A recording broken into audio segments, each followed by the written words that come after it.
Daijahn, I guess I got to ask, how did that hit feel on Jaden Daniels? Felt good. Got to do it again this week. After watching the film of that game, are there any points? What are the biggest points of emphasis that maybe didn't go right in that one? It's a lot of things we got to get better on because nobody's perfect, and we just got a lot of things we got to watch on film this week and just perfect throughout practice. And our Tuesday and Wednesday practices, they reflect on how we play on Saturday. So we need to have really good practices this week. Bobby said it there, but Lane said he challenged the defense this week, kind of like he challenged the offense coming off Alabama. Just what was the message from him and maybe from Golding? The message was just that's the thing. That's the fun thing about this SEC. Every single game is another big game, so it's just you learn from it, and we're ready to go get better. Just like the offense learned from Bama, and they came out LSU. So now we need to learn from LSU and come out Arkansas. Obviously, you guys gave up 49 points, but how encouraging were those last two stops when your team really needed it the most? It just showed like how strong we is, and that come back to all the work we put in the summer and just trusting the next person besides you and playing for the person besides you because everybody know that game could have went any way.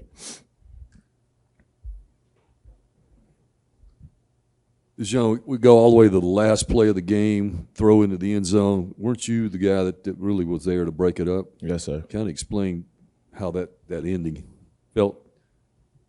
We kind of messed the play up a little bit. I was supposed to be under the guy, but just reading the quarterback, he threw a high ball, and I kind of wrapped my left arm around the receiver as he was jumping, so both of us could jump together and I could like have control over his body. So once I seen like the ball was high, I just stretched my arm far as I could to make sure he didn't catch it and just prayed that he didn't catch it. Yeah. If I'm not mistaken, you faced KJ Jefferson last year when you were at Liberty. Just kind of what are the challenges he poses, and just when looking at it on film, kind of what's the similarity between facing him and the quarterback that y'all just faced? Yeah, see, the quarterback we just faced, he was a little bit faster, but KJ, he's a real big guy, and that's one thing we got to emphasize this week is wrapping up and tackling because one person can't just leg tackle him and think we're going to get him down. He's going to take the whole defense rallying and just pursuing to the ball every single play. Questions? You guys obviously put up a lot of points and a lot of nice offensive stats. What was the biggest difference this week compared to the week before from the offensive line perspective? I think it's just preparation. We didn't play our best game last week, and I mean it showed on Saturday, and then going into this past Saturday, we just made sure we just had to work hard. Tuesday and Wednesdays are our big work days, so we went and put in the work, and I think it showed up on Saturday. From what you saw on the film, what kind of were your biggest takeaways from Saturday? I just think we played well as a group, played hard. I mean, LSU's a good team, but I think we just played really physical and just got after them. And moving on to Arkansas, what have you kind of seen from their defensive line and the challenges they pose? They're a really good unit. They're really physical, strong. They're going to get after it. I mean, it's a tough group.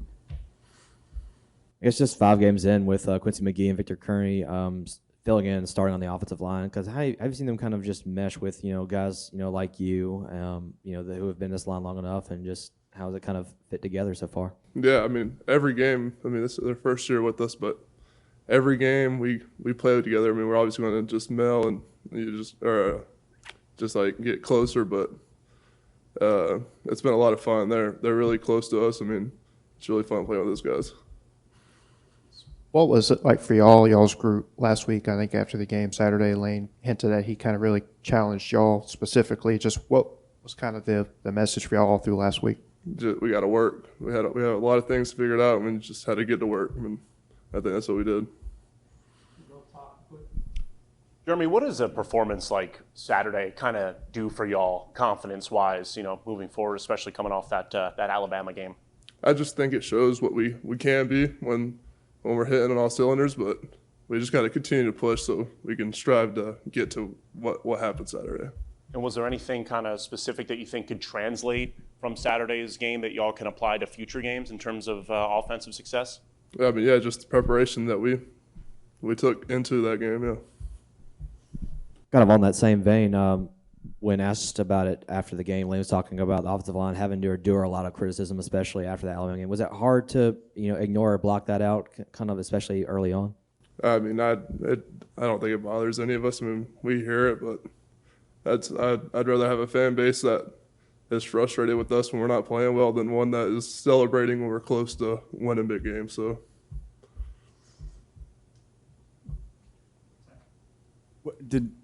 What did Jackson say after the game? I mean, to you guys in particular, anything? You guys kept his jersey pretty clean. No, I mean, yeah, he was thrilled. I mean, he thought we had a really good game, and I mean, when you have a quarterback that plays like he does, it pushes us to go out there and try to just do everything we can to keep him up.